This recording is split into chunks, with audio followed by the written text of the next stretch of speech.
हमारे साथ मौजूद हैं डॉक्टर मोहम्मद अहमद साहब, जो कि डीवीएम में गोल्ड मेडलिस्ट हैं और एमफिल हैं यूआस से। पाकिस्तान में कमर्शियल डेयरी फार्मिंग दिन ब दिन बड़ी तरक्की कर रही है। एक इसका बहुत इम्पोर्टेंट सेक्शन है वो ब्रीडिंग का है। दूध भी पूरा देगा और बच्चा भी देगा, और इसी तरह आप जो है वो आपका फार्म जो है वो प्रॉफिटेबल होता जाता है। जितनी भी मैंने बातें की ये ब्रीडिंग की मैनेजमेंट है, इसमें हार्मोन की टाइप, हार्मोन की डोज, हार्मोन की कंपनी, सिरिंज जिससे आप हार्मोन लगाते हैं, time of hormone, time of AI, और आपका वेदर कंडीशन, आपका जो हाउसिंग सिस्टम है, फैक्टर जो होते हैं वो इनडायरेक्टली जो है वो इसके आपकी ब्रीडिंग को अफेक्ट कर रहे होते हैं। हीट है उसको मिस ना करें, और जो काफ ईयर का जो मोटो है उस पर भी पूरा उतर सकें कि एक साल में एक बच्चा ले सकें।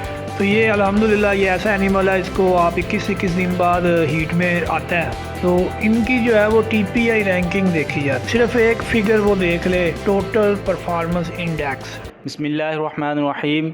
मेरा नाम है डॉक्टर शहजाद अहमद और आज हम बहुत ही स्पेशल इंटरव्यू के साथ मौजूद हैं। आज हम बात करेंगे कमर्शियल डेयरी फार्मिंग पे। जैसा कि आप जानते हैं कि पाकिस्तान में कमर्शियल डेयरी फार्मिंग दिन ब दिन बड़ी तरक्की कर रही है, तो इसके हवाले से जो एक इसका बहुत इम्पोर्टेंट सेक्शन है वो ब्रीडिंग का है। हमारे साथ मौजूद हैं डॉक्टर मोहम्मद अहमद साहब, जो कि डीवीएम में गोल्ड मेडलिस्ट हैं और एमफिल इन थीरियोजेनोलॉजी यूआस से किया हुआ है। तो इनका जो है 5000 एनिमल वाले कॉरपोरेट सेक्टर में काफ़ी सालों से इनका एक्सपीरियंस है, वहाँ पर एज ए ब्रीडिंग मैनेजर काम कर रहे हैं। तो इनसे हम बात करेंगे ब्रीडिंग मैनेजमेंट के हवाले से।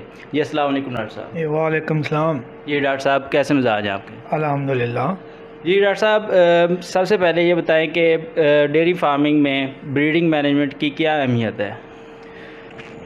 इम्पोर्टेंस ऑफ ब्रीडिंग के हवाले में बात करें तो किसी भी डेयरी की ये बैकबोन होती है।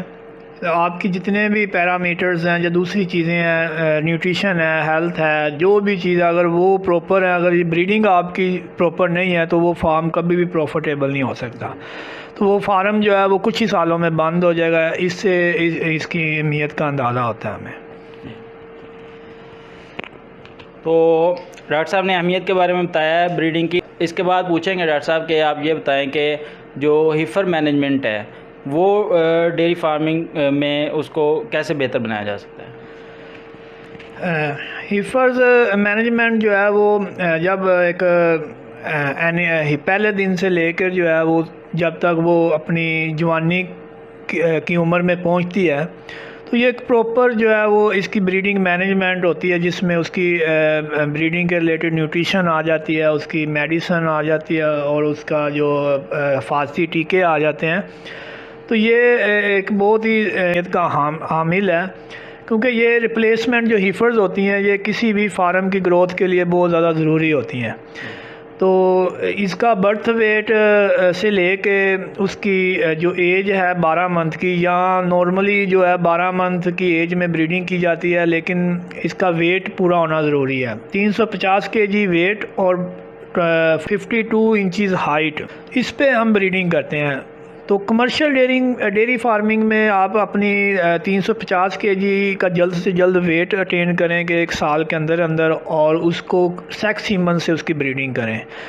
और इसके लिए इसकी जो प्रॉपर न्यूट्रिशन और उसकी मिल्किंग फीडिंग है, या आपका मिल्क रिप्लेसर फीडिंग करवाते हैं, वो एक इस अंदाज में होनी चाहिए कि उसकी ग्रोथ रेट है वो अच्छा है, और बर वक्त जो है वो उसका पबलिटी जो है वो आ जाए, उसकी जो अपनी वो जवानी की एज को पहुँचे। और जितना अच्छा जो है आप सीमन यूज़ कर सकते हैं, मैं रिकमेंड करूँगा कि वेटनेरियन जिसने डीवीएम किया और वो स्किलफुल हो, ये सब चीज़ें जो है वो उसको पता होती हैं, और यही जो रिप्लेसमेंट हीफर है वो आपके फार्म को आगे लेकर जाती हैं। क्योंकि आपका जितने भी एनिमल, अगर आपने 100 एनिमल पे स्टार्ट किया तो जितने एनिमल इंक्रीज़ करेंगे ये रिप्लेसमेंट हीफर ही आपके फार्म को बढ़ाएंगी, और इसी तरह दूध में इजाफा करेंगी। जी, तो डॉक्टर साहब इसके बाद आप ये बताएं कि जब एक एनिमल प्रेग्नेंट हो जाता है तो उससे लेकर जो काविंग तक है, जब तक वो बच्चा देता है, तो उसमें आप कौन कौन से जो प्रोटोकॉल्स हैं वो अप्लाई करते हैं? जब जो हाइफर्स हैं जिसने पहली दफ़ा बच्चा देना है, तो उसको तो उसकी एक प्रॉपर न्यूट्रिशनल मैनेजमेंट होती है ब्रीडिंग के हवाले से। तो उसकी जो है आपने एआई की उसकी हम प्रेगनेंसी टेस्ट जो होते हैं वो 28 दिन पे करते हैं, चाहे वो गाय है चाहे वो हाइफर है, तो वो अल्ट्रासाउंड से की जाती है। तो अल्ट्रासाउंड से चेक करने के बाद जो है वो अगर आपका एनिमल प्रेग्नेंट है तो उसको दोबारा जो है वो 90 दिन पे चेक किया जाता है, फिर उसको 210 दिन पे चेक करना है, मतलब 7वें महीने। और उसके बाद उसको उसकी न्यूट्रिशन चेंजिंग होती है, ड्राई की न्यूट्रिशन खिलाते हैं। और इसी तरह आप उसको ट्रांजिशन पीरियड की न्यूट्रिशन देते हैं। ट्रांजिशन पीरियड का मतलब ये है कि 21 दिन बच्चा देने से पहले और 21 दिन बच्चा देने के बाद। बच्चा देने से पहले की न्यूट्रिशन को हम इंग्लिश में क्लोज़अप न्यूट्रिशन बोलते हैं, वो उसकी अलग टाइप होती है। तो उसके बाद 21 दिन के बाद के मेटाबॉलिक इश्यूज़ होते हैं। ये सारी चीज़ें जो होती हैं ये ब्रीडिंग को इनडायरेक्टली जो है वो अफेक्ट कर रही होती हैं।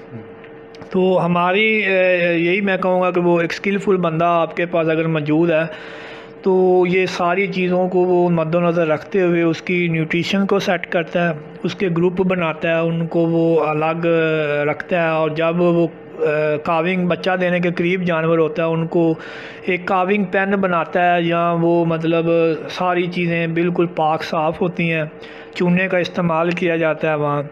और आपका ट्रेन बंदा या वेट या उसको ऑब्ज़र्व करे दूर से कि अब इसने अपनी काविंग स्टार्ट कर दिया है कि पानी का बैग जो है वो फट गया है, वहाँ से देखना शुरू करे। जो पहलन होती है जिसने पहली दफ़ा बच्चा देना है उसको ज़रा थोड़ी सी मदद की ज़रूरत भी होती है।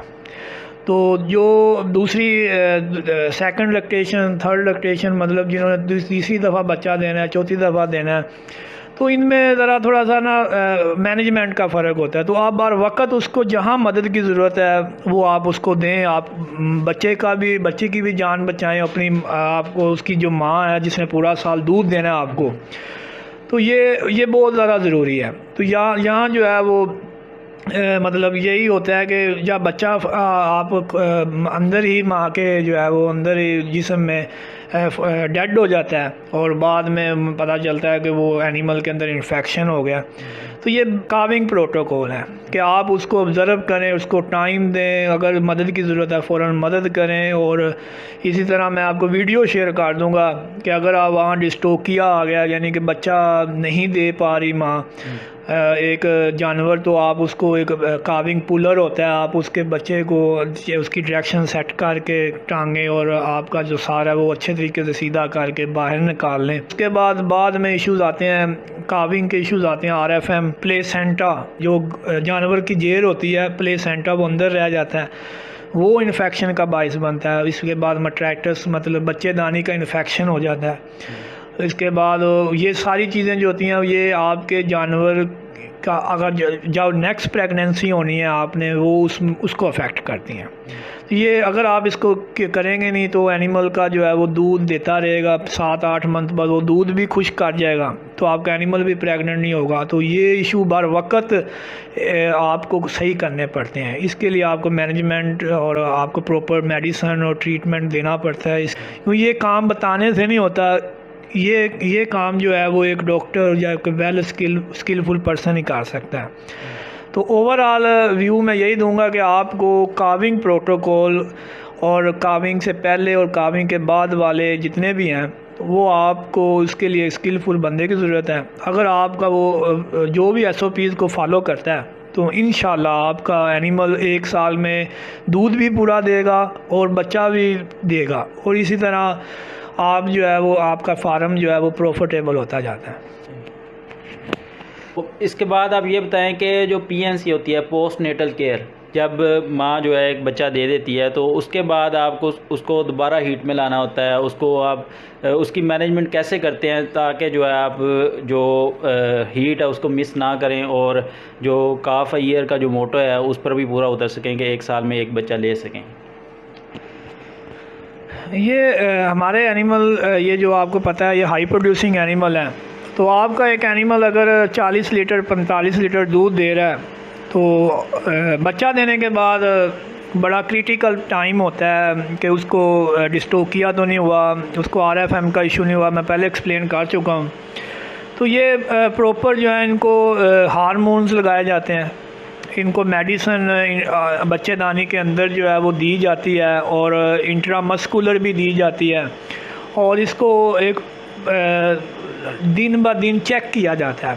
पहले 5 से 6 दिन, पहला हफ़्ता इसको प्रॉपर डेली बेसिस पे सुबह शाम एक डॉक्टर चेक करता है और वो डिसीजन लेता है कि इसको किस चीज़ की अभी मेडिसिन की ज़रूरत है, और इसका टेम्परेचर चेक किया जाता है, और उसके बाद 15 दिन के बाद चेक किया जाता है। जब वो उसको 30 दिन होते हैं फिर चेक किया जाता है और उसको हार्मोन ट्रीटमेंट किया जाता है। और इसके बाद जो है वो एनिमल को हमने जल्दी से जल्दी हीट में लाना होता है। तो इसमें पहली हीट हम मिस करते हैं।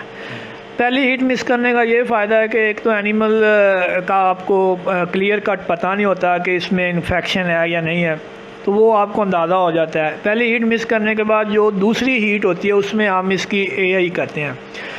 तो एआई मतलब आप आर्टिफिशियल इंसेमिनेशन के ज़रिए जो है वो सीमन अंदर सर्विस क्रॉस करके गन के ज़रिए आप उसको वहाँ डाल देते हैं, और यहाँ इसका जो है ना कंसेप्शन रेट अच्छा आता है, यानी कि जल्दी प्रेग्नेंट हो जाती हैं जानवर।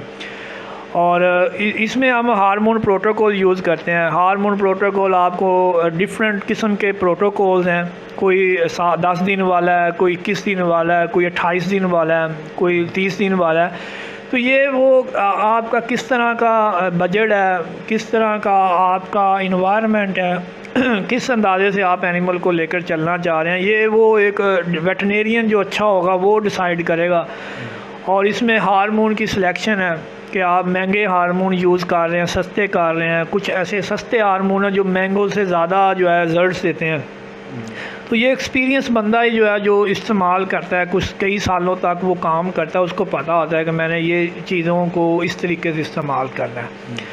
तो इसी तरह हम यहाँ जो इधर सर्दियों में ब्रीडिंग की जाती है इनकी, और इस तरह का स्केड्यूल बनाया जाता है कि हमारे एनिमल जो है वो सर्दियों में ब्रीड किए जाएं और इस तरह वो काविंग करें। और एक महीने में जो है ना, अगर आपके पास 3000 एनिमल है तो आप इस तरीके से ब्रीडिंग करते हैं कि वो एक महीने का वक्फा रख के तो आपको पूरा साल दूध भी मिले और आपकी जो है ना मतलब एनिमल भी कलिंग में कम जाएँ, इजीली प्रेग्नेंट हो जाएँ।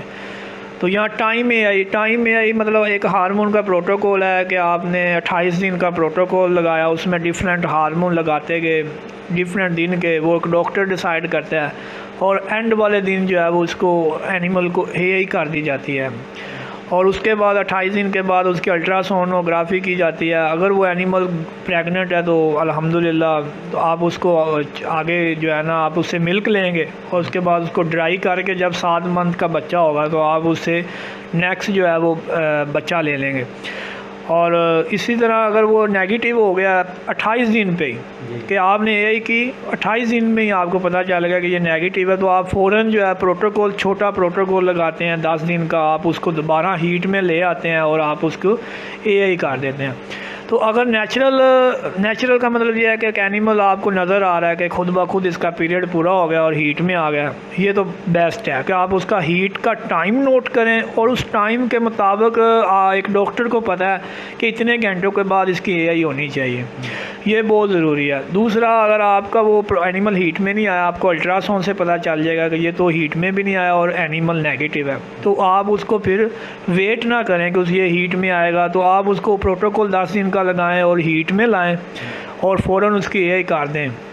तो ये एक मैनेजमेंट है। ये जितनी भी मैंने बातें की हैं ये ब्रीडिंग की मैनेजमेंट है। इसमें हार्मोन की टाइप, हार्मोन की डोज, हार्मोन की कंपनी, सिरिंज जिससे आप हार्मोन लगाते हैं, time of hormone, time of AI, और आपका वेदर कंडीशन, आपका जो हाउसिंग सिस्टम है, फैक्टर जो होते हैं वो इनडायरेक्टली जो है वो इसके आपकी ब्रीडिंग को अफेक्ट कर रहे होते हैं। तो ये अच्छा वेटरनेरियन जो होता है वो इस चीज़ को अंडरस्टैंड करता है, उसके मुताबिक वो लेकर चलता है। तो ओवरऑल तो हम यहाँ सारा साल ब्रीडिंग करते हैं, गर्मियों में भी करते हैं, सर्दियों में भी करते हैं अल्हम्दुलिल्लाह। और सारा साल हमारा, क्योंकि बड़े फार्म में तो आप सारा साल करते हैं, तो छोटे फार्म में ज़्यादातर वो सर्दियों में करते हैं। तो ये चीज़ें जो होती हैं इसे आप कंसल्ट करें किसी अच्छे वेटरनेरियन से, इसको टेक्निकल बंदा रखें अपने फार्म पे, उसको अच्छा पे करें और वो इंशाल्लाह ये सारी चीज़ें अगर वो मेंटेन कर लेंगे तो अल्हम्दुलिल्लाह यहाँ जितने भी सेक्टर हैं वो ग्रो कर रहे हैं, उनके भी सेक्टर ग्रो करेंगे और आप जितना देखेंगे दूध भी देंगे पूरा साल वो, और आपको हर साल बच्चा भी देंगे। तो ये मैंने सारी चीज़ें आपको बताई हैं कि ये एक मॉडर्न चीज़ है और आपकी एनिमल को कंफर्टेबल इन्वायरमेंट दें। उसके बाद उसको टाइम पे अगर 8 बजे हार्मोन लगना है तो 8 बजे लगे, ना कि आप उसको जो है ना आज 8 बजे लगाया जब नेक्स्ट हार्मोन आप 9 बजे लगा रहे हैं। तो ये चीज़ें एक टेक्निकल बंदा इसको अंडरस्टैंड करता है। ये एक स्टडीज़ हैं और इंटरनेशनल जो स्टडीज़ इसी चीज़ पे चल रही हैं। अल्हम्दुलिल्लाह अगर आपको बर वक्त आप हर एनिमल को चेक करते हैं तो अगर उसको इन्फेक्शन है तो फ़ौरन आप उसको ट्रीट करें और फ़ौरन हीट में लाएं और फ़ौरन यही करें। तो ये अल्हम्दुलिल्लाह ये ऐसा एनिमल है, इसको आप 21 दिन बाद हीट में आता है। तो ये तो एनिमल को आपको टाइम ज़ाया करने की ज़रूरत नहीं है, तो आप फ़ौरन हार्मोन का ट्रीटमेंट करें और आप उसकी यही करें कि आप उसके बाद फ़ौरन आप अल्ट्रासाउंड करवाएं। अब क्यों वेट करते हैं कि 90 दिन के बाद या 60 दिन के बाद, आप 28 दिन पे अल्ट्रासाउंड करवाएं फ़ौरन। और उसके आपके कितने दिन की न्यूट्रिशन बचेगी, कॉस्ट बचेगी, ये सारी चीज़ें जो है वो आपके फार्म को प्रॉफिटेबल करेंगी।